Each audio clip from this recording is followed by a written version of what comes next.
Siete tanti danni. Guarda qua quanti danni siamo rovinati. Per fortuna che non hanno toccato la famiglia, che è meglio. L'importante è quello, sono contento per quello. Poi pian piano si vedrà. Sassi che dappertutto, rompevano tutto, finestre, porte, niente, disastro. Un incubo. Un incubo. E oggi? Oggi stiamo lavorando e ne abbiamo per diversi giorni. Ho buttato via tutto. Un disastro. Come tutti gli altri, poveretti. Solagna, il giorno dopo il disastro del 4 agosto 2020. È un racconto per immagini e voci, le voci di coloro che hanno visto e vissuto la furia della natura, una forza inarrestabile arrivata dalla montagna e che si è abbattuta sul paese, su queste strade, su queste case.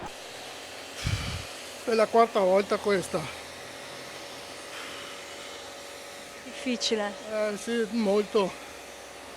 Acqua e fango e ghiaia, tanta ghiaia, tanta acqua, ma tanta, ma veramente tanta.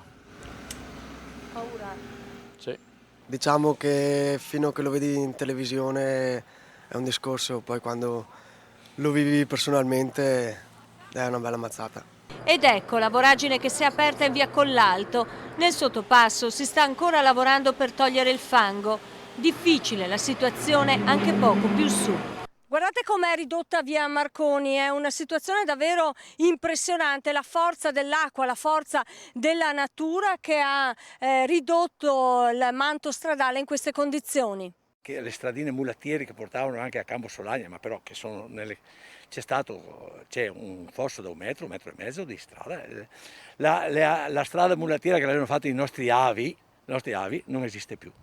Ma girando per queste strade ed entrando in queste case danneggiate dal fango della montagna si respira anche la forza della gente di questo paese, la voglia di ripartire, nonostante tutto, di guardare avanti. Adesso siamo arrivati a un buon punto, abbiamo già liberato diverse abitazioni dal fango e dai detriti e adesso sono già libere. Grazie all'aiuto degli amici e dei figli e poi i miei fratelli e le loro mogli e le loro consorti siamo riusciti già ieri sera a avere un buon lavoro fatto. Riapriremo domani sicuro perché non si può star fermi. Dopo il Covid, questo e quant'altro, non so dove andiamo a finire. Spero che finisca questo 2020. Viva Dio!